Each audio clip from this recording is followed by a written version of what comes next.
vyovyote vile ni ngumu kupinga juu ya uwezo wa Jonathan Soa, mchezaji wa kimataifa kutoka Ghana anaitumikia klabu ya Singida Black Stars, kwamba ni miongoni mwa wachezaji wenye uwezo hali ya juu katika kufunga. Ndio huyu Jonathan Soa, umri miaka 26, urefu wake ni around futi 5 na inchi 10.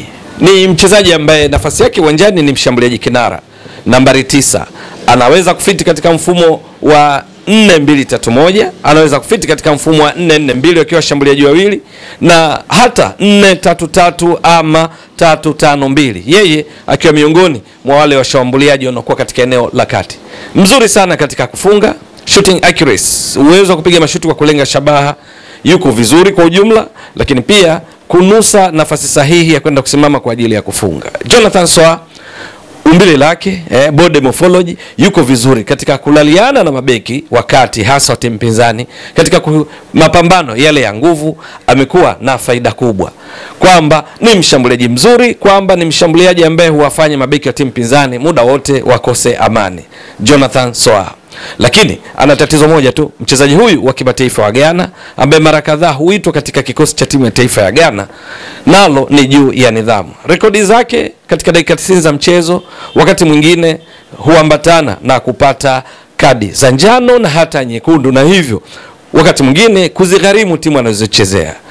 Huyu Jonathan Soa ametua katika ligi kuu Tanzania bara wakati wa dirisha dogo, ndio la Januari, ambapo kwa ujumla akiwa Singida Black Stars kuonyesha juu ya ubora wake hasa katika eneo la mwisho kati timu yake ikishambulia, yeye akiwa kama mshambuliaji, ni kwamba amecheza mechi 14, 14 matches katika ligi kuu Tanzania bara.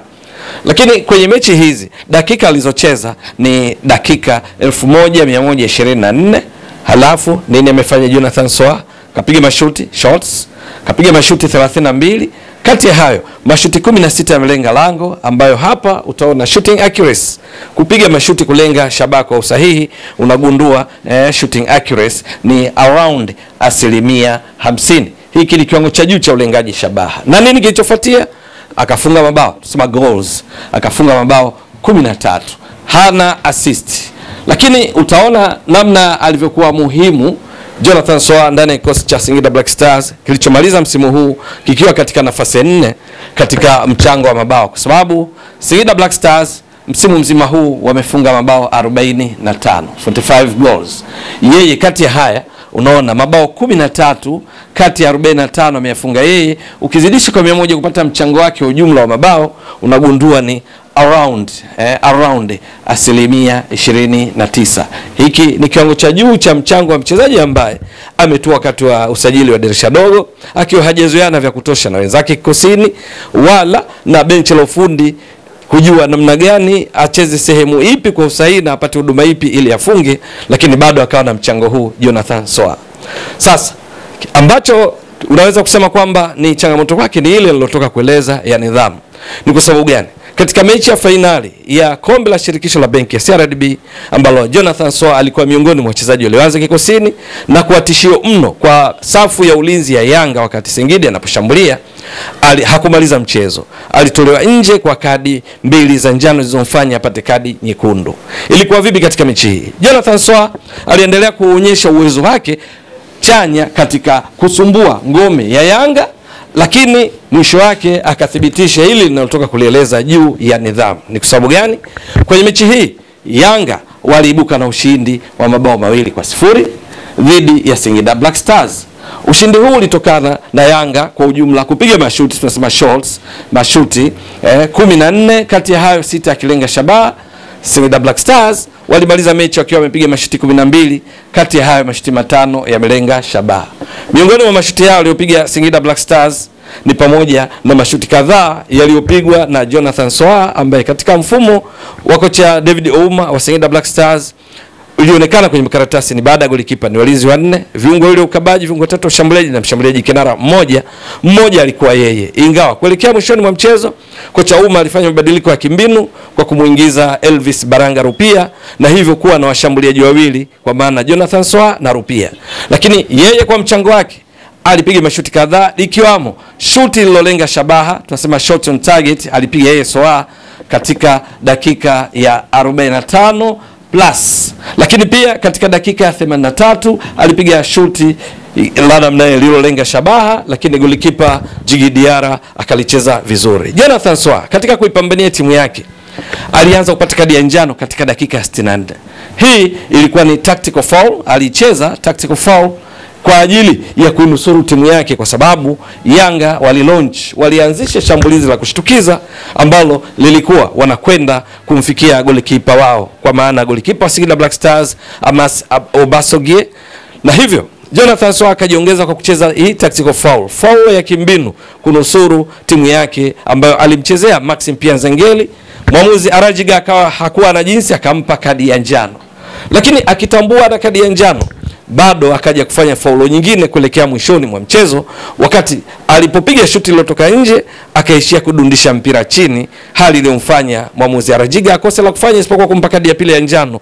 Lakini kwa sababu alishakuwa na kadi ya njano alipata dakika 64, mwisho wake akapata red card. Ni kadi nyekundu ya kizembe tunaweza kusema, na hasa ukizingatia kwamba mipango ya Singida Black Stars ya kocha David Ouma katika kushambulia walikuwa kimtegemea ni pamoja na yeye ambaye alikuwa kwenye kiwango bora sana ukiondoa tukio hili.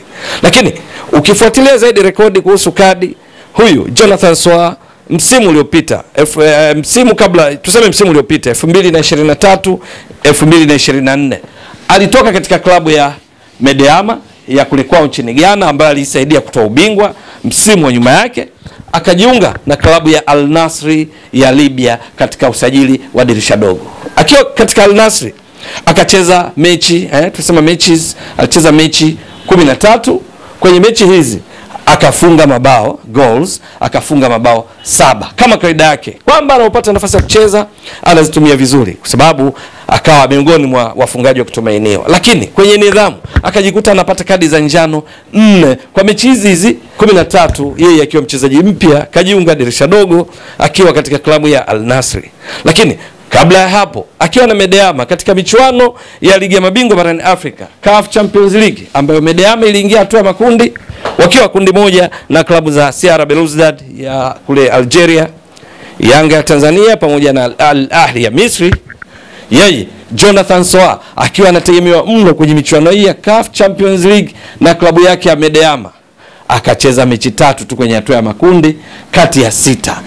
Kwa hiyo alimiss mechi 3 ambazo kimsingi aligharimu timu yake, kwa sababu ilikuwa ikimtegemea katika eneo la ufungaji. Ni katika michuano ambayo alipiga mashuti 9 katika mechi hizi 3, mashuti 9, 2 yakilenga shabaha, akafunga goli 1 bila kutoa assist. Ni kwa nini alicheza mechi chache? Ni kwenye eneo la nidhamu. Ni kwa sababu gani? Jonathan Soa katika mechi moja hapo dhidi ya Yanga ambayo wao walikuwa wenyeji kule kwao Ghana, akapata kadi ya njano. Yes, akapata kadi ya njano. Lakini kuna mechi nyingine walicheza dhidi ya Al Ahli, akapata kadi ya njano nyingine, yellow cards. Katika mechi nyingine tena dhidi ya Yanga kwa Mkapa jijini Dar es Salaam, ambayo timu yake ilifungwa 3-0. Ile walocheza na Yanga kule Ghana walimaliza 1-1, bao pekee alifunga yeye kwa mkwaju wa penalty. Lakini katika mechi ya jijini Dar es Salaam akawa amepata tena kadi za njano 2. Yes, 2 yellow cards ambazo ziligeuka na kuja kuwa red cards. Red card ikawa ni red card kama ilivyokuwa katika finali hii ya Yanga dhidi ya Singida Black Stars. Nimejaribu kukumbushia juu ya mwenendo wa Jonathan Soa kwamba ni mchezaji mzuri katika kuadhuru wapinzani, lakini ana tatizo la nidhamu ambalo mwisho wa siku anaweza kaendelea kuzigharimu timu anazozichezea. Sasa yeye kumekuwa na tetesi kwamba anakwenda kujiunga na Yanga kwa msimu ujao 2025-26. Nyingine zinamhusisha na Simba, lakini zaidi ni Yanga. Sasa kama kweli atajiunga na Yanga, bila shaka Jonathan Soa lazima aboreshe eneo hili, kwa sababu vinginevyo atakwenda kuigharimu Yanga katika nyakati ambazo anamtegemea sana, kama alivyowahi kuigharimu Medeama kwenye Champions League hatua ya makundi. Kacheza mechi 3 tu kwa sababu ya aina ya uchezaji wake ambao humfanya apate adhabu kutoka kwa waamuzi. Ikumbukwe Yanga msimu huu hatua ya makundi ligi ya mabingwa ndiko ilikoishia. Msimu ujao 25-26 pengine itatamani kwenda mbali zaidi, kwa maana kwamba kurudi walau robo finali kama ilivyokuwa msimu uliopita, na kwenda mbali zaidi nusu na hata finali kibidi, kutokana na ubora wa kikosi chao kilichopo na ambacho pengine watakiboresha zaidi kwa kusajili wachezaji nyota akiwemo yeye anayehusishwa. Sasa Akiendeleza tabia hii ya kukosa subira na uvumilivu anapokuwa uwanjani, kupata kadi zinazoepukika, ikiwamo katika fainali hii dhidi ya Singida Black Stars pale New Amani Complex visiwani Zanzibar, alijipa kadi mwenyewe, tunaweza kusema, kwa kudundisha mpira pasi na sababu ya msingi, jambo ambalo mwamuzi hakuwa na namna nyingine arajige isipokuwa kumpa kadi ya pili ya njano ambayo ni nyekundu, na hivyo akawa ameathiri Singida Black Stars iliyolazimika kumaliza wakiwa pungufu uwanjani. Jonathan Soa, bonge la mchezaji kwa rekodi zilizotoka kuzionyesha katika kuadhuru wapinzani, lakini ili awe na manufaa kwa Singida Black Stars yenyewe endapo ataendelea kubaki msimu ujao, ambao ataisaidia kupambania taji la ligi kuu Tanzania bara, kombe la shirikisho la benki ya CRDB ambalo msimu wamefika finali, lakini pia kwenye kombe la shirikisho barani Afrika CAF ambao Singida Black Stars wanakwenda kushiriki kwa mara ya kwanza, watamtumainia sana juu ya mchango wake mbele ya lango la wapinzani katika kuadhuru. Lakini hilo litafanikiwa endapo tu atazingatia hili la kuepuka kadi zisizo na sababu. Kama atatua Yanga, basi Yanga wajue hivyo kwamba Jonathan Soa anahitaji kukalishwa chini, aachane na hizi kadi ambazo zinaepukika. Lakini pia yeye mwenyewe atambue umuhimu wa kuzingatia nidhamu, ili kipaji chake, uwezo wake wa kufunga uwe na manufaa kwa Yanga, uwe na manufaa kwa Simba endapo atatua Simba, maana pia inahusishwa, uwe na manufaa kwa klabu yoyote atakayokwenda endapo Singida Black Stars haitakuwa timu yake kwa msimu ujao. Lakini akiwa Singida Black Stars, msisitizo ni huu: nidhamu, nidhamu, nidhamu. Hili lazima alizingatie Jonathan Soa na management binafsi ya mchezaji huyu. Mtazamaji wa Mbwaduke Stats Sport Next Level, endelea kuunga mkono channel hii kwa kuhakikisha kama una subscribe, una share, una like na kucomment. Mwasilishaji wako ni mimi Ramadhani Mbwaduke almaarufu kama Mzee wa Data. Shukran jazilan. Bye bye.